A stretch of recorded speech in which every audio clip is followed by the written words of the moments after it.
Olá, pessoas! Vocês estão ouvindo o Do The Math. Eu sou Marcel Giraldini, founder e Chief Growth da Math Group, e hoje a gente vai ter um papo, sabe aquela coisa do AI Driven, dos OKRs? Não, vamos tirar as palavras bonitas, vamos falar de execução. O papo hoje é sobre execução, como executar, qual que é a mentalidade, como é que a gente tem que fazer para as coisas acontecerem. E comigo hoje, para quem não lembra, que está sumido por aqui, Juliano Araújo. Como é que vai ser essa conversa hoje, Ju? Putz, essa conversa vai ser muito legal, gente. Acho que a gente vai falar sobre muitas coisas na prática aqui que vão ser bacanas para todo mundo. Bom, e a gente tem um entrevistado aqui que não é pouca coisa, né? A gente está com o Ricardo Iwanaga, que é o VP de Vendas da GetNet Brasil. Ricardo, muito obrigado pela presença, muito obrigado por estar aqui com a gente nessa conversa. Imagina, obrigado a vocês aí pelo convite. É sempre um prazer trocar ideia e informações, né? Legal, bacana. Eu vou puxar uma primeira pergunta aqui, que é um pouco sobre sua trajetória, né? Você teve sempre em muitas trajetórias voltadas para a execução de times de vendas, para a liderança de time de vendas, muito, pelo que a gente conversou, baseado em dados, em experimentações, em testes, e botar isso para rodar. Como tem sido, como foi isso? Como foi essa experiência, né? De usar praticamente um método científico aí de fazer os times aprenderem e executarem. Boa. Eu vou começar contando a minha história, acho que do meio para o final e volto para o começo, porque daí vai fazer o link com a parte de vendas e um pouco relacionado com dados, tá? Mas eu tenho uma carreira como vendedor há mais ou menos uma década. Antes disso, eu trabalhava com tecnologia.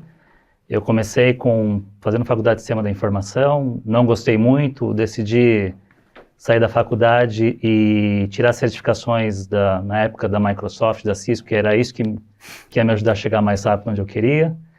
E aí eu migrei de uma área técnica, que era basicamente cuidar de infraestruturas, né, de servidores, cabos de rede, essas coisas todas, para depois entrar para uma área de operações. Então eu fiquei com um pezinho em TI, mas ao mesmo tempo em operações, que era cuidar do call center da empresa, de todo o operacional, do suporte, esse tipo de coisa. Migrei para uma área de produtos e depois eu fui para vendas. Né? Então, quando a gente fala sobre o tema de vendas e data, que naquela época data era uma coisa muito... Era o banco de dados da companhia. Era o SQL, essas siglas que a gente precisava ter um hoje. DBM para cuidar do banco. Só, Exato, que era um cara específico, né? Bem remunerado, porque ele cuidava praticamente do coração dos dados da empresa. Mas ali você extraía muito pouca inteligência daquelas informações. Era um banco de dados que tinha tabelas que você ia buscando informação. Hoje não, hoje a gente já vê que isso está num outro patamar e basicamente a empresa que não trabalha com data vai morrer sozinha, né? Porque precisa das informações para conseguir chegar do outro lado.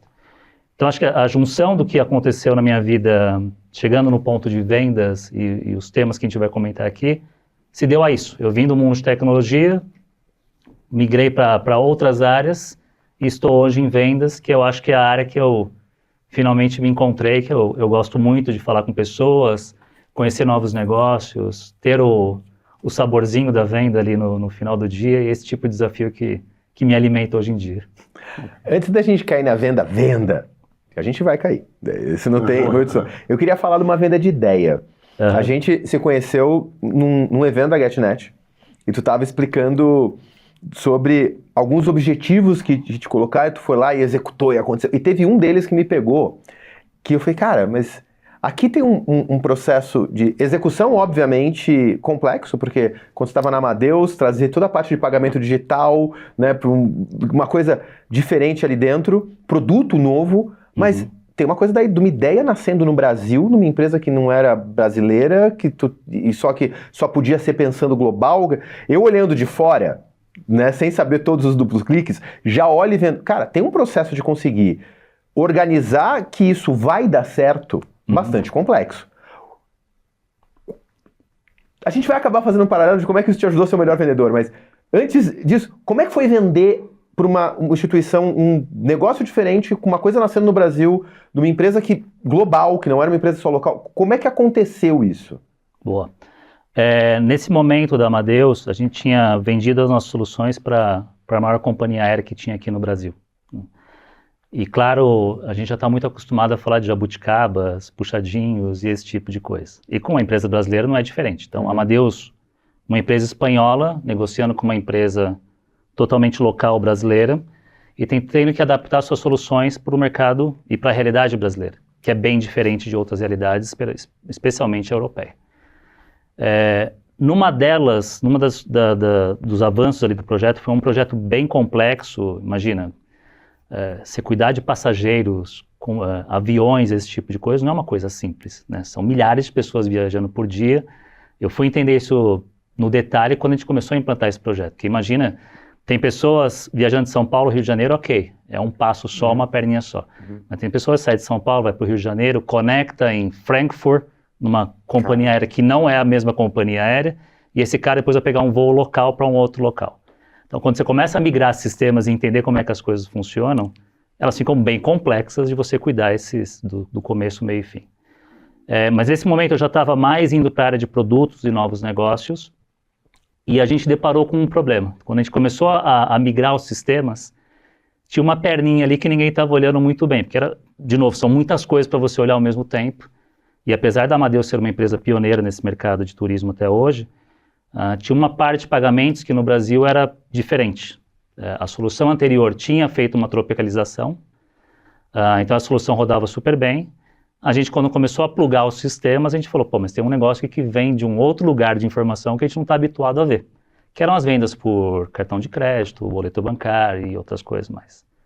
Quando a gente foi abrir essa caixinha, a gente descobriu que dentro dessa caixinha tinha N coisas lá dentro, não era um plug, né? Assim, hoje eu trabalho na GetNet e a GetNet consegue consolidar quase que todos os pagamentos numa única solução. Você pluga comigo, eu te entrego todo o que você precisa. Naquela época não era tão integrado assim. Então tinha diferentes provedores, diferentes players, diferentes discussões para se fazer e diferentes entendimentos. Né? A gente não é uma empresa de pagamentos, é outro universo. Então, o que acabou acontecendo naquele momento foi, o projeto já não estava num processo de atrasos, mas a gente não tinha ideia do que era fazer aquilo. E a gente ia ter que fazer. Né? Porque primeiro a gente estava pegando o sistema do nosso competidor. Então, falar, me dá essa parte que eu fico com o resto, ele vai falar, não, você se vira para fazer tudo, já que você está levando o sistema embora. Contratar uma empresa terceira, que empresas terceiras têm tão grande um porte como a Amadeus, né? Que é praticamente uma das maiores empresas de tecnologia para o turismo. Então, a gente foi obrigado a construir o processo interno. Então, basicamente aqui, Marcelo, o que acabou acontecendo foi, a gente arregaçou as mangas, juntamos gente de vários países, Europa, Ásia, América Latina, no caso do Brasil, etc. Entendemos aquele negócio e falamos, isso aqui tem que ter um roadmap máximo de 3 meses para não impactar o cronograma do que a gente está planejando em fazer com eles. Fizemos, não demorou 3, demorou um pouquinho mais, só que aí foi um aprendizado incrível, porque assim, eu não tinha conhecimento de pagamentos, não tinha conhecimento de liderar projetos, não tinha conhecimento de produtos, e muito menos fazendo isso numa escala global. Uma coisa é você fazer coisa local, somos amigos aqui, a gente se resolve. Outra coisa é falando com 4, 5 nacionalidades diferentes, em diferentes fusos horários, tentando fazer toda essa orquestração. Então, essa foi uma coisa mais, assim, empurrada e tem que fazer, do que uma coisa que eu gostaria de fazer com um pouco mais de planejamento e outras coisas. E aí quando você pergunta sobre o tema de globalização, como é que você faz isso com diferentes culturas, etc., eu acho que o brasileiro tem uma característica de ser muito flexível e conhecer muito de tudo, né? Eu, como eu comentei, já fui da área de tecnologia, eu lembro que tinham reuniões que eu fazia com grandes empresas, que era eu, o cara de TI, pronto, né? E aí de vez em quando eu ia falar com empresas um pouco mais globalizadas, e o meu eu era outras 5, 6 pessoas. Tinha um que cuidava da parte de servidores, o outro não sei o quê, e até um cara específico para cabo de rede. Então, eu acho que assim, quando você pega essas culturas de fora, você juntar as coisas é um pouco mais difícil, você depende de muitas pessoas. Mas o brasileiro, ele sempre conhece muito bem as coisas e tem um olhar um pouco mais generalista também, mas sem perder quando ele precisa ser específico. Então, no caso do Amadeus, foi esse caso, o negócio caiu, eu tive que resolver. E lidar com essas diferentes culturas, ela é um desafio adicional, principalmente se você, no final, você tem dinheiro e tem que vender e tem que executar, não só implementar, né, mas tem que garantir que isso seja satisfação para o seu cliente, que para o seu cliente o produto implementado funcione e você consiga vender, executar e tudo mais, né? Então, assim, acho que tem um componente adicional ali, porque não é um desenvolvedor, né? É um desenvolvedor de um produto comercial e tem que estar vendendo e tem que estar ganhando dinheiro com culturas diferentes, com diferentes geografias e pessoas, né? É o que a gente até brinca, né? Você acha que a máxima do vendedor é vendedor é tudo igual? Só vender mesmo? Ou tem uma diferença, né? Não, tem, porque agora sim, eu digo, depois que esse projeto aconteceu, existia sim um produto, né, que nunca foi o core business da empresa, nunca foi pensado em vender pagamentos nesse caso. E se você olhar hoje, né, acelerando um pouco o que aconteceu, isso foi acho que mais de 15 anos atrás, hoje poucas empresas não lidam com pagamentos, de maneira, não no seu core, mas de uma maneira como uma peça importante. Então a gente estava conversando sobre algumas empresas aqui globalizadas, no estilo do Netflix, Spotify, etc. Essas empresas têm áreas e estruturas de pagamentos hoje em dia, estruturas grandes. Porque, de novo, quando você está falando de uma coisa globalizada, aqui você tem boleto bancário. Você vai para o México, eles têm uma forma chamada OXXO, que é parecido com boleto bancário, mas a estrutura é outra. Na Índia você tem o UPI, que é o nosso Pix aqui. Nos Estados Unidos você tem transferência através de ACH, que é uma coisa um pouco mais lenta aqui que a nossa, que é muito longe do que a gente tem do Pix. Então, quando essas empresas vão para um universo global, a parte de pagamentos pega muito, porque é muito localizada em certas situações. Então, quando a gente desenvolveu esse produto, o segundo passo foi, tá, e agora o que a gente faz com isso? Porque agora a gente criou um produto dentro da companhia. E a verdade, assim, foi um pouco da questão de oportunidade, a perseverança também, eu digo, e uma mudança de mercado, né? O que estava acontecendo naquela época na Amadeus? Surgiu a internet, né? Já tinha surgido a internet, mas a internet não tinha aquele modelo B2B ou B2C, eram mais os sites para você ver os lançamentos de uma marca, esse tipo de coisa. A coisa começou a pegar um pouquinho mais de força nos canais de B2C, etc. E aí a Amadeus, que é uma provedora de conteúdo para o mundo inteiro, começou a sentir uma certa ameaça, que falou, bom, hoje todo mundo vem aqui no meu repositório de dados consultar voos do mundo inteiro. Então todas as companhias aéreas empurram os seus inventários para um sistema que vai dizer, ó, você quer voar de São Paulo, Rio, você tem essas opções, tem tantos assentos, escolha um. Na internet isso acaba, porque assim, aí é a companhia aérea oferecendo no B2C diretamente. Então acabou juntando também uma outra peça que é assim, a perseverança com uma oportunidade de negócio. Então já que eu sou um modelo tradicional de empresa, que já estou acostumado a trabalhar com transações, que basicamente é colocar uma pessoa daqui para cá, né, por que eu também não faço o pagamento sair daqui para cá? E aí sim, aí a gente teve que fazer toda uma globalização do produto, um encaixotamento do que o marketing ia fazer. O Brasil já era um país que estava muito bem, porque estava com a maior companhia aérea, então a gente já era um player relevante em meios de pagamento, era agora pegar outros players relevantes e fazer a mesma cópia para o outro lado. Então, a questão da máxima do vendedor é assim, o que eu vejo nessas questões? Né? Todo bom vendedor que você conhece, ele não vende produtos enlatados. Ele pode te vender Coca-Cola, mas ele sabe vender uma forma diferente do vendedor do lado que vende coisas mais enlatadas. Nesse momento, a gente tinha esse desafio. Então, assim, foi o meu foco. Eu estava especificamente na área de produtos e tudo, e peguei esse produto para desenvolver, mas como ninguém conhecia, eu tive que ver de A a Z o que a gente ia fazer, desde como coloca o produto, qual que é o preço, que mercados fazem sentido, como é que a gente vai vender e qual a proposta de valor que a gente vai colocar no dia, e colocar esse produto na prateleira e sair para vender. Então, eu me lembro que tinha semanas que eu passava 3 fusos horários diferentes, porque em um dado momento eu estava falando com o pessoal da Europa para ver coisas sobre o produto, voltando para a América Latina para vender o produto e de repente indo para os Estados Unidos também fazer uma apresentação para algum outro player que queira o nosso produto. Então, assim, foi um processo difícil, trabalhoso. Eu, de novo, não gosto de vender enlatados, gosto de vender ideias e combinações, e essa combinação na época para a empresa foi muito boa, porque imagina assim, um provedor de tecnologia, seja uma Amadeus ou qualquer outra, tem que encaixar as peças para servir bem o seu cliente. Então, quanto mais você está ligado a uma marca, mais os clientes vão querer cair fora. Imagina, vou citar de novo o caso da Amadeus, mas a Amadeus, como tem um sistema de turismo, um sistema de pagamento, todas as outras coisas que eles precisam, se você começar a oferecer mais coisa para eles, raramente as pessoas vão sair. Porque elas sabem que para sair vai ter um certo trabalho para fazer tudo. Na GetNet a gente também tem essa visão. A gente quer ser a empresa one-stop shop para tudo em pagamentos. Para que na hora que o cara se plugue comigo, ele tenha toda uma experiência, como a gente costuma falar, end-to-end, né? E dependa das minhas soluções de serviço. Eu quero oferecer a melhor solução, a melhor plataforma, esse tipo de coisa. Então lá também não foi diferente. A gente fez isso daqui. e eu não tenho dados tão atualizados, mas a vertical de pagamentos hoje da Amadeus é uma vertical tão importante quanto a parte de travel, porque é um modelo transacional que transaciona, É o que que traz o diferencial hoje, né, no final do dia. Traz o diferencial, e como aquele ponto que eu comentei da internet, é uma outra via de negócio. Tudo bem, a gente está abrindo o modelo porque a internet nos força isso, então ao invés de eu ter uma queda de 100 mil transações para 50 mil transações, porque os demais vão comprar no modelo do B2C, eu vou pegar esses 50 mil e dobrar a capacidade de transação, fazendo só não a parte de inventário ou reserva de viagem, mas fazer pagamentos também. E aí foi uma aposta grande que a gente fez na época, deu super certo, tanto que o produto está aí, foi algo que funcionou super bem, pelo menos até onde eu saiba hoje. Sim, estou falando de um produto que é diferente e que o duplo clique dele acabou ficando muito complexo, né, na hora que você vai querer entrar, porque ele é um produto que você tem que funcionar globalmente e tudo mais. A gente fala GetNet, quem não conhece esse mercado bancário em geral, não precisa nem falar isso só de pagamentos, a pessoa fala, não, maquininha. A maquininha é uma das coisas.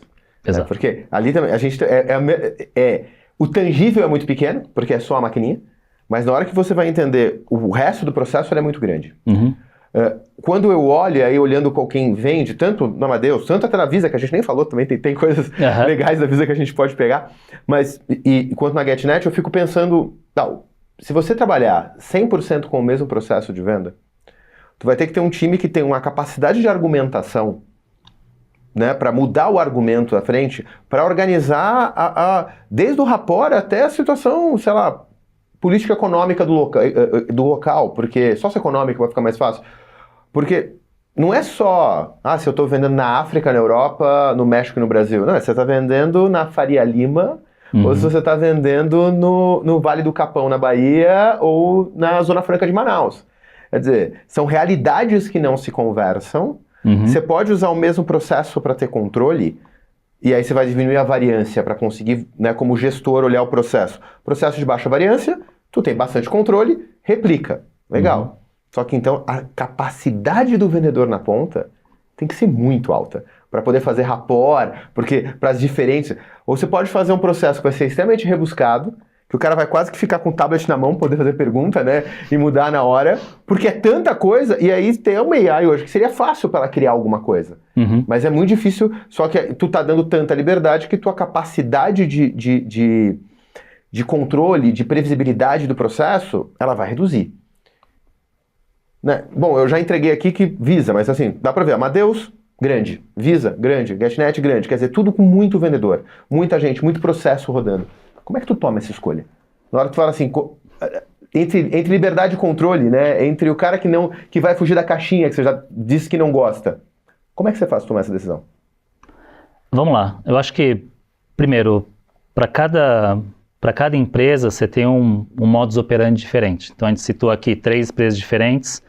Se a gente comparar a GetNet e a Visa, são empresas do mesmo escopo de trabalho, pagamentos, financeiro, esse tipo de coisa. A Amadeus, no final, estava um pouco se inserindo nessa parte. No dia a dia, assim, você acaba sendo contratado pelos seus hard skills, soft skills que você tem. E se você tiver muita sorte, você vai fazer uma boa performance baseado nos seus skills que você tem na companhia. Mas um outro ponto que eu já até comentei sobre a questão de ser flexível é entender um pouco também os ambientes que você está inserido, né? Porque quando você está num processo de entrevista, qualquer outra coisa, as duas partes estão comentando basicamente o que cada um tem do seu melhor, para gerar justamente ter o rapport nesse tipo de situação, né? Quando você está dentro da companhia, as coisas não são tão parecidas assim quanto o que você conversou anteriormente. E não é porque está errado ou porque colocar alguma informação que está incorreta, esse tipo de coisa. Basicamente, assim, toda companhia, quando você olha, cada um tem uma visão. Então, quando você pergunta para mim, eu vou ter uma visão. De repente, você perguntar para a pessoa de produtos, ele vai ter uma outra visão. E por aí vai. E como você falou, isso muda de país para país, esse tipo de coisa. Qual que eu acho que é a principal asset, né? Qual o principal requisito que você precisa ter? Acho que não só para ser um bom vendedor ou um bom profissional, né, nesse tipo de situação. É saber olhar as coisas, né, como elas são de verdade. Então, a Amadeus tem tem uma realidade, a GetNet tem outra, a Visa tem outra, a Ingênico também, como eu já trabalhei lá também, tem uma outra realidade. E você tem que se adaptar a essas realidades baseado nos seus conhecimentos do que você também quer fazer. Eu acho que os maiores líderes que eu trabalhei e que eu admiro até hoje, eles tinham uma coisa que eu sempre gostei muito deles, eles são muito autênticos. E eles acreditam no que eles estão fazendo. Então, acho que baseado um pouco tanto no hard skill, no soft skill que ele tem, na experiência, no conhecimento e na leitura total que ele faz, ele consegue tomar boas decisões e chegar do outro lado, não digo com facilidade, mas consegue fazer um bom trabalho nesse caso. E eu acho que é uma coisa que é importante, você mencionar aí na visão mais de gestor do que de um vendedor, um bom gestor não é aquele que vai acertar todas. A gente vai fazer 5, 7 coisas, vai errar 3, 4. Fácil. Vai errar 2 ou 3 que vão te levar a empresa talvez num outro patamar, num outro tipo de caminho que você quer ir, etc. Para mim sempre funcionou assim. Pelo menos nas empresas que eu trabalhei, normalmente as empresas que eu trabalhei estavam passando por algum processo de ou reestruturação ou crescimento, etc. A forma como eu sempre enxerguei foi essa. É como você faz a leitura, como é que seus conhecimentos servem para aquilo e como é que você se foca em algo que pode ser um ponto único para você conseguir chegar do outro lado. A gente estava conversando sobre o tema da Visa no nosso evento que a gente estava, e você tinha me trazido aquela questão que você tinha gostado lá do meu comentário sobre um foco que eu tive em conquistar um único cliente por quase algum par de anos. O que foi aquilo, né? E talvez trazendo um pouco mais de informação para fazer contexto aqui na situação. Eu fiquei na Visa por mais ou menos 8 anos, na parte de vendas, e tinha um cliente que, assim, eu tinha um carinho grande pelo cliente, e não era um cliente, era um prospecto. Mas eu gostaria que ele se tornasse nosso cliente, eu já tinha um carinho pela empresa, e eu coloquei na cabeça, cara, eu vou fazer esse cara converter pra gente. Ele já tinha uma relação longa com o nosso competidor de mais 15 anos. O meu chefe do meu chefe na época falou, olha, você pode tentar, mas vai ser difícil, vai ser osso a brincadeira se tentar trazer esse cara para cá. Mas quer tentar, tenta. Então, o que aconteceu nesse espaço, que acho que demorou foi uma venda de quase 1 ano e meio, assim, para acontecer. Eu basicamente, assim, me foquei mais energias para ganhar esse cliente, deixei os demais ali com outras distribuições, etc., para inclusive não afetar a minha possível loucura que eu estava querendo fazer.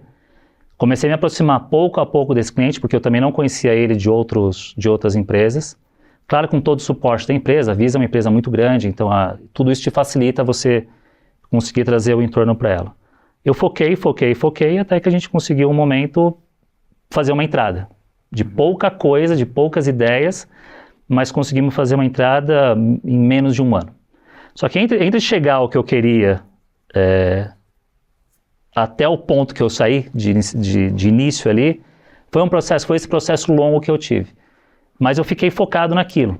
Eu passei ano depois de ano ainda, né? E aí você tem toda a questão do teu bônus, teu target, etc. Que eu tinha que ficar virando 200 patinhos ao mesmo tempo para não deixar muito cair. Mas o meu foco foi trazer aquele cliente. No final a gente conseguiu trazer ele depois de 1 ano e meio, mais ou menos. Foi uma conquista gigantesca, porque assim, tinha alguns sabores bons na história, né? Putz, já estava com o nosso competidor há muitos anos, né? A gente como vendedor também, a gente tem uma certa vontade de querer ganhar as coisas. Então, putz, ganhei aquela conta, junto, obviamente, com toda a equipe, com todo o suporte da companhia. Foi um produto fora da caixa que a gente fez para ele, não foi uma coisa assim, embedada, né? Quando você trabalha em grandes empresas, principalmente em empresas com vendas complexas, como é uma Visa, os acordos, as durações dos acordos são longos. São acordos que você fecha, demoram 5 anos para ele abrir de novo um bid, 10 anos, esse tipo de coisa. Então, assim, a gente teve que entrar no meio do caminho com uma solução que quase ninguém tinha, né, desenvolvida do zero, e que foi uma solução powered by, né, a gente lá fazendo aquele negócio, um monte de brasileiro tentando desenvolver um negócio bacana. E deu certo. E assim, essa é uma que eu conto, mas eu poderia listar aqui umas outras 3 ou 4 que eu também fui na mesma tocada, etc. De você acreditar que você pode trazer um negócio, dá trabalho, mas acho que o tempo ainda é o maior e melhor remédio para esse tipo de coisa. E claro, a persistência, a perseverança, o suporte, obviamente, dos teus chefes, né? Porque se eu faço um negócio desse e não conto para ninguém também no final do mês não entrego, tem uma justificativa talvez um pouco mais difícil para se dar. Então acho que unindo todas essas coisas e respondendo a tua pergunta, acho que Quando você consegue aglutinar basicamente tudo que você quer, né? Tanto as suas metas, ter a vontade de fazer aquilo de verdade, e enxergar um pouco mais distante, né? Ver aquele negócio que te dá um frio na barriga, ao menos para mim é o que tem sempre me drivado, tentar chegar do outro lado nas coisas que eu faço hoje em dia. Legal. E putz, sua reflexão me trouxe um ponto que a gente tem falado muito sobre isso, e a gente também tem os nossos clientes que a gente gostaria, porque a gente tem coisas assim, quando a gente tem uma solução complexa ou muito avançada na mão, a gente não quer vender a solução, a gente quer vender valor. Né? A gente quer que o cliente... E tem clientes que a gente já entendeu que fala, putz, teria muito valor em entregar para essa empresa ou para essa marca o que a gente faz, ou o que a gente tá desenvolvendo. Na tua visão, quando você leva isso sob a ótica de liderança, de levar um time, né, que aí não é só vendedor, às vezes é desenvolvimento, às vezes é liderança, todo time, para focar nesse valor, focar nessa entrega e querer conquistar um cliente ou querer garantir um produto, quão importante é isso, ou como que você vê essa migração de todo mundo para um lado, vamos todos juntos ali, atacar essa oportunidade ou trabalhar com esse cliente porque eu quero entregar esse valor, eu quero entregar que ele seja meu cliente porque eu quero que ele consuma esse produto, ele consuma esse valor. Né? Eu diria que essa é uma das tarefas mais difíceis de qualquer gestor, né? Você conseguir colocar a palavra da moda agora, o mindset para todo mundo num único local. E talvez não num único local, num set de coisas que você acredita que você possa fazer. E eu acho que basicamente assim, para o lado do líder, ele primeiro tem que estar muito convencido daquilo que ele faz, né? Ele tem que acreditar no que ele está colocando na frente, porque não basta vender, você tem que trazer as pessoas para perto de você e fazer com que elas acreditem no que você está colocando. Porque você imagina assim, você passa 3, 5 anos fazendo a mesma coisa, chega um cara de fora e tenta implementar uma série de novas coisas, a barra da resistência sobe, porque aquilo está sendo diferente. Naturalmente, né? Naturalmente. Você quer entender um pouco o que aquele... Teus anticorpos se ligam exatamente no mesmo momento que você chega. Mas eu falo sempre da questão do tempo, porque essas coisas não são na marretada. Essas coisas, elas demoram para ser construídas. Porque primeiro você vai entender o ambiente, como eu já comentei. 2, você tem que entender quais são as qualidades da empresa. Não é toda empresa que está preparada para mudar. Não é toda empresa que está preparada para crescer. Não é toda empresa que está preparada para, de repente, trocar times e dar uma refrigerada nas equipes, etc. E quando eu digo trocar times, de vez em quando é até de lado. Né? Tem pessoas que estão na área de vendas, que é para produtos, que foi o meu caso, no lado oposto. Tem pessoas que estão em tecnologia e, de repente, quer ir para vendas. Então, acho que fazer toda essa leitura e entender o teu... Esse é o meu lado. Esse é o teu lado. O cara de tecnologia que tem para vendas. Exato. Entender tudo isso demora, leva um tempo, né? Infelizmente, hoje, se você olhar as empresas, elas estão muito preocupadas em ter velocidade. Entra um presidente novo, uma pessoa nova, se ela não entregou nada no primeiro ano, próximo ano os caras já estão perguntando será que esse cara vai conseguir fazer o turnaround, o turn point, qualquer outra coisa que a gente use como palavra. E esses cheques, assim, a gente tem dificuldade de entender isso porque, normalmente, o que acontece, né? Como o mundo está andando muito rápido, e vocês sabem isso melhor do que eu, porque vocês mexem muito mais com data, informação do que eu, as pessoas esperam respostas rápidas. Não dá para, assim, vamos esperar o próximo trimestre. Não dá, eu estou sangrando agora. E eu acho que se você não fizer uma coisa boa nos próximos 18 meses aqui, a gente vai ter sérias dificuldades de continuar ou com essa unidade de negócio, ou alguma outra coisa no mar com isso daqui. Então, assim, juntar tudo isso é muito difícil. Mas eu sempre volto para essa questão da raiz. Eu acho que quando você consegue juntar essas questões, do que você enxerga, né, do que a empresa tem, no que você realmente acredita. E claro, dá uma pincelada, né, dá a sua pincelada em cima das coisas, as pessoas normalmente vêm pelo seu trilho. Né, porque elas sabem, se teve troca de gestão, inclusive de pessoas de alto nível hierárquico, é porque alguma coisa precisa ser alterada. Né, seja porque a pessoa saiu, seja porque contrataram uma nova pessoa, seja que a pessoa foi promovida, foi transferida, esse tipo de coisa. Então, no final do dia você já consegue fazer um pouco da leitura. Ligar as peças é um pouquinho mais complicado, que daí sim é o papel trivial e vital de qualquer gestor. Saber conectar essas coisas e falar, nós vamos por ali, porque isso aqui deveria acontecer de tal forma, essas mudanças vão trazer esse tipo de resultado, e esperamos que nos próximos 2, 3, 4, 5 meses ou 5 anos essas coisas comecem a entrar um pouquinho mais no eixo. É um pouco da forma como eu levo, como eu já tinha comentado, a maioria das empresas que eu entrei estavam em mudanças, então Eu de vez em quando já entrava num furacão um pouco rápido, né, rodando, e tinha que dar uma parada para conseguir colocar as coisas no lugar. Mas isso aqui eu acho que é o papel de qualquer gestor e admito que é a coisa mais difícil no gestor no dia a dia, além, obviamente, de lidar com pessoas, ajudar na burocracia e por aí vai. Tem uma coisa que eu acho complexo, assim, quando a gente está falando de pessoas, principalmente em engajamento, quando o teu processo de venda acho que ágil demais, né? Tu trouxe um elemento assim, vocês estão muito na frente nessa parte de data, de AI. É que a gente é uma consultoria que nasceu com isso, né? A gente é uma consultoria que vem de um produto de AI que não deu certo, a gente pivotou para um modelo de consultoria, e a gente sempre trouxe os nossos motores, então sempre teve um pouco de propriedade intelectual, agora está entrando um pouco mais. Mas o ponto é que minhas mudanças são sempre um passo junto da evolução da tecnologia caminhando natural que está todo mundo vendo. Então a gente faz uma mudança no modelo. Quando a gente falava de marketing preditivo, ninguém sabia o que era capacidade preditiva. Então, na hora que o pessoal, não, era aquilo que eles já falavam, a gente tinha uma vantagem que o pessoal entendia que estava na vanguarda.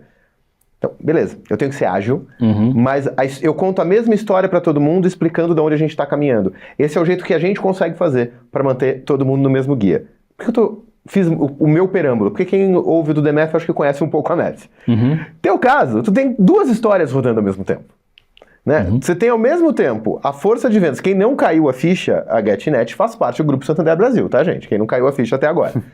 Você tem ao mesmo tempo a força do Santander, que não tem como fingir que não é uma máquina de venda, né? É um absurdo quanto o Santander vende. Quantidade de gente conversando, quantidade de empresas que já tem conta e que, de repente, é um dos maiores provedores de crédito do Brasil. Então, o cara não tem conta, não precisa de crédito, vai acabar falando com o Santander. Então, tem uma máquina te empurrando. E você tem que criar uma estratégia ambidestra.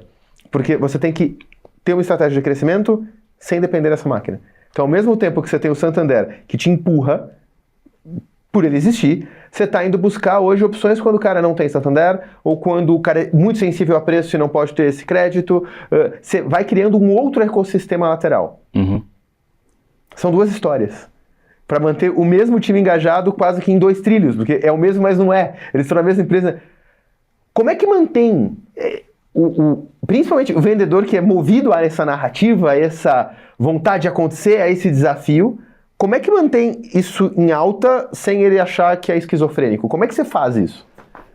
Eu acho que vale a pena um preâmbulo nesse comentário, Marcelo. A gente na GetNet, hoje a GetNet é a 3ª maior adquirente que existe no Brasil. Faturamento bem grande que a gente cuida dos meios de pagamento aqui, não só no Brasil, mas também em outros países. A GetNet foi uma empresa criada por brasileiros aqui no momento que estava acontecendo a retirada do duopólio que a gente lembrava da VisaNet e da Redcard, e é uma empresa global, super bem estruturada, etc. Hoje, assim, a estrutura da GetNet está dentro do Grupo Santander, porque ela foi uma empresa adquirida pelo Grupo Santander, mas sempre se houve um desejo muito grande dessa empresa ser uma empresa de pagamento por ela.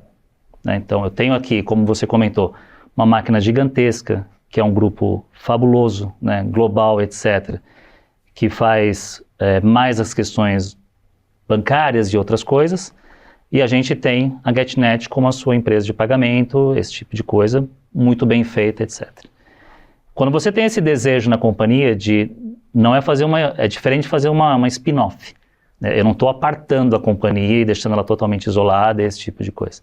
Ela é uma empresa que está dentro do nosso grupo, que tem o mesmo DNA, e ter os mesmos pré-requisitos que a gente quer que ela tenha. Quando você pega essa empresa e fala assim, agora vai um pouquinho mais para o mercado também e deixa as coisas aqui rodando, porque essa minha máquina já sabe fazer toda a força, é um pouco onde mora, talvez, o tema que você comentou de como é que fica essa dualidade, né? Como é que você é ambidestro nas situações. Eu acho que no final do dia, assim, Marcelo, o que é a questão nesse tipo de ambiente, que para mim ele é diferente, ele é desafiador. E desafiador porque eu nunca tinha vivido isso numa experiência profissional onde a gente tem 2 estratégias que vão para um lado nessa máquina toda e numa outra que praticamente não é uma nova máquina, mas é uma máquina diferente. Hoje em dia, como é que a gente está estruturado dentro da GetNet? A GetNet faz parte de uma holding criada pelo próprio banco, que ela está independente. Então ela tem a sua conexão junto com o banco, também tem conexões com outros parceiros que também são bancos, inclusive. e que oferece os meus produtos lá na ponta, não só a maquininha, mas qualquer outra solução que a GetNet hoje tenha do outro lado. A gente tem questões bem específicas e bem separadas. Essa é a minha estratégia para o mundo exterior, essa é a minha estratégia para o mundo interior. Inclusive as vice-presidências são separadas, são tudo separadas, porque, imagina, a negociação que eu faço aqui são de competidores desse lado aqui. Então, assim, eu já tenho uma questão, um bloqueio entre as duas automática, porque, obviamente, nenhuma pode saber a informação do outro lado. Então, isso eu já separo muito bem. A estratégia que eu vou comentar um pouco mais desse lado, como é que ela é, basicamente, no meu dia a dia?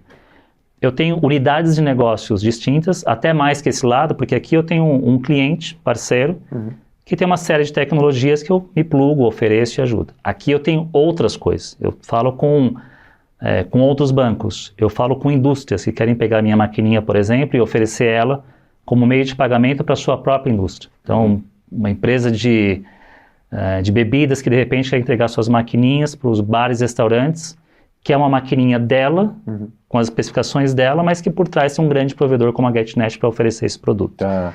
Eu tenho os provedores de pagamento, então nem todo mundo quer ser um adquirente no final do dia, uma GetNet. Então o que eles fazem? Eles se plugam a mim e eu ofereço minha solução como se fosse uma marca branca, um white label para ele. Então, assim, eu ali já tenho várias unidades de negócio bem distintas dessas.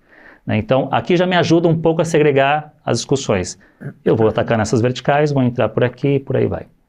Eu tenho também a questão, como você falou da força de vendas, que eu tenho uma força de vendas aqui autônoma, desse lado aqui, do lado do Santander. Porque a GetNet, se eu quero ela como uma empresa independente, se no final do dia você quer ser um cliente GetNet, mas não um cliente do Santander, eu tenho que ser capaz de vender essa solução, ter todo o suporte, esse tipo de coisa. Então, aqui eu já também tenho uma estrutura totalmente segmentada para esse tipo de coisa, que vai desde do atendimento até a venda do outro lado. A pergunta principal que eu respondo é assim, existe um problema entre as duas questões e como é que você administra isso no final do dia? Eu diria que daqui, assim, da minha gestão para baixo, ela é menor. Porque, como eu falei, eu já tenho as áreas bem segmentadas, com seus objetivos, com as suas discussões e com os lados que elas precisam chegar. Daqui para cima, eu diria, para mim para cima, né, com o nosso head, o presidente, o time global e o próprio Santander, eu diria também que a coisa é bem estipulada, porque é um desejo, né, tornar essa empresa como uma empresa de meios de pagamento e que floresça para o mundo inteiro e que a gente seja capaz de entregar todos os assets e os produtos que a gente quer do outro lado. Eu não tenho dúvida que para o caminho que a gente está indo, nessa parte de globalização, sendo uma empresa com presente em diversos países, com mais de 5 mil pessoas, esse tipo de coisa, a gente vai ser um player muito relevante para a indústria de pagamento, como a gente já é hoje, mas uma escala muito mais globalizada, né? A gente já tem, assim, acho que tanto o porte da empresa, com as tecnologias que a gente já desenvolveu, com a interconectividade que a gente fez com cada país, com até as aquisições que a gente fez para conseguir chegar até lá, a gente já está num patamar bem diferente de quando eu entrei, que foi há 2 anos atrás. Agora são os próximos passos que a gente precisa dar com talvez um pouco mais de força e velocidade para chegar do outro lado, que é naquele ponto um pouco, como eu comentei, de ter o foco único, de como é que você vai fazer, como é que você vai juntar todo o seu aparato de conhecimento e vai colocar na empresa. Então, hoje, assim, minha maior vontade e dedicação no dia a dia é tornar a GetNet um player global de pagamentos, independente do que seja, nesse caso. Então, independente com o player que eu vou estar do lado. Eu quero estar muito bem com meus players, eu quero estar muito bem com qualquer tipo de parceiro que queira fechar um negócio comigo, como eu também quero estar muito bem com aquele vendedor que vende poucas coisas hoje através das nossas soluções, mas tem um produto GetNet totalmente independente para ele. Então, esse é o meu objetivo principal hoje. Tu citou BUs que te dão necessidade, BUs, unidades, né, de negócio, que você deve ter hoje processos de controle de gestão de venda diferentes, porque eu imagino que o cara que vai vender via Santander é quase que o gerente é teu canal. Quando eu tenho um rapaz na rua vendendo maquininha, nós estamos falando de uma venda de larga escala, baixa variabilidade. Você tem ali uma unidade que vai fazer negócios sob medida com uma indústria ou com um cara que não quer ser o adquirente, que a tua máquina nem aparece, vai aparecer o processo, os sistemas por trás dos serviços. Tu tá falando de um negócio de alta complexidade, né? Tu vai ter que fazer ali uma solução, é algo de ciclo maior, alta complexidade, mas com uma escala, quando, né, pós-venda, uma escala maior de negócios. Esses processos são diferentes, assim, o jeito que tu controla esses diferentes times de venda? Daí totalmente, Marcelo. Não tem como a pessoa que está lá na ponta vendendo minha maquininha no porta a porta, digamos, né, batendo de estabelecimento em estabelecimento, ou até pessoa física em alguns casos, é bem diferente do conhecimento ou da própria senioridade da pessoa que está vendendo de repente para uma empresa de bebidas, como eu comentei, ou falando com outro banco, né? Ou fazendo uma discussão mais larga com o CFO de uma grande companhia que ainda não entende meios de pagamento e quer saber como é que ele se insere. Então, assim, as BUs são bem diferentes. Essa BU aqui com essa daqui, assim, muda da água para o vinho. E assim, não é uma das maiores dificuldades que a gente tem hoje na GetNet, não encaro isso como uma dificuldade, mas é uma coisa com bastante complexidade, porque imagina, o Brasil ele tem se tornado bem ágil nas questões de pagamento. A gente pega o Pix, por exemplo, que é uma solução de pagamento nossa, inventada praticamente pelo Banco Central aqui, que pegou uma atração enorme em poucos anos, na verdade, né? Tivemos a pandemia, etc., que acelerou a digitalização, acho que no mundo inteiro, mas o Brasil, com a questão do Pix, foi muito rápido. E aí você, como um player de pagamento que tem que oferecer isso na ponta, tem que se preparar, tem que fazer as conectividades, tem que colocar time para entender esse tipo de coisa, etc. Então o Brasil, por si só, já é complexo por esse lado. Aí quando você agrega ainda mais as unidades de negócio totalmente independentes uma das outras, você também tem uma certa dificuldade para conseguir unir todas essas peças. Então, assim, é uma coisa difícil? Sim, ela é complexa de ser feita, talvez num país como o nosso que muda muito rápido as coisas, mas é um pouco do que a gente tem que viver se a gente quer ser um player relevante em meios de pagamento. A gente tem a decisão, e tomou essa decisão, de entrar praticamente em quase todas as verticais com um ótimo serviço. Então eu sirvo muito bem, desde a pessoa física que eu coloquei lá na ponta, como comentei aqui, uma empresa de bebida ou um banco parceiro da GetNet. Ela funciona da mesma forma, com sabores diferentes em cada um dos lados, claro, né? Coisas que eu ofereço aqui não vou oferecer aqui porque essa pessoa talvez nem vai entender, mas é um pouco de como é que a gente tem que fazer lá. Eu acho que assim, se você olhar para outras empresas e até outros tipos de verticais, é comum você ver diferentes unidades de negócio porque, de novo, essas coisas variam muito, dependendo da posição que você quer. E pagamentos é muito difícil você ser específico. Tem empresas que se especializaram em certos nichos, né? Tem empresas que a gente chamou de subadquirentes, que conta com a nossa adquirente para oferecer os serviços, que são muito nichadas. Tem algumas especializadas em despachantes, tem outras especializadas em médicos, tem até especializadas em borracharias. Então, você vê algumas coisas que eles unem a parte de pagamentos com solução de software para nichar e entrar naquele mercado. Mas são coisas muito específicas. Acho que um player tão grande e relevante como a gente, é difícil você conseguir se focar numa coisa ali e ficar, porque a própria indústria vai começar a te empurrar para os lados para você fazer mais coisas. E talvez o nicho não mova de forma radical o teu ponteiro, né? Para fazer sentido.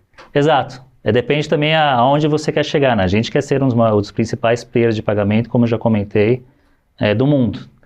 Fazer isso olhando apenas para uma vertical, acho difícil. Eu ainda não vi nenhum player global de relevância, né, que consiga fazer isso olhando para apenas uma vertical, né? Você tem que ser um pouco mais aberto e acho que não só a parte horizontal, mas toda a parte vertical também, que é conectar essas unidades de negócio em cada um dos produtos que a gente tem hoje.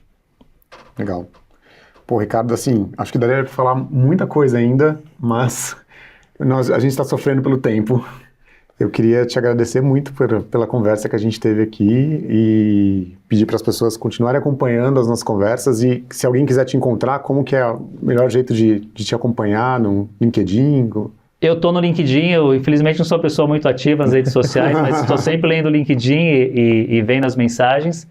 Meu nome é Ricardo Iwanaga, Imagino que vai estar escrito em algum local. O link vai estar aqui embaixo. Vai estar aqui embaixo, perfeito. Então, podem ver meu nome lá, me acessem. Eu sempre respondo todas as mensagens que eu recebo. E, bom, se quiserem continuar a conversa, podemos continuar lá pelo LinkedIn também. Legal. Obrigado mais uma vez pela presença e a gente segue aqui com os programas do DMF. Com certeza, obrigado por me ajudar aqui hoje, Ju. Obrigado, Ricardo. E para você que está vendo a gente, ou só ouvindo a gente, se estiver no Spotify, 5 estrelinhas, vai? Esse aqui valeu. 5 estrelinhas, dá um joinha, compartilha com algum amigo. Principalmente, sabe aquele cara que fala que não, vendedor é tudo igual? Manda isso para ele, porque o papo foi de vendas do começo ao fim. E talvez você não tenha percebido, mas foi só sobre isso que a gente falou hoje. Compartilha e ajuda a gente, faz bastante diferença. A gente se vê na próxima quarta-feira. Valeu!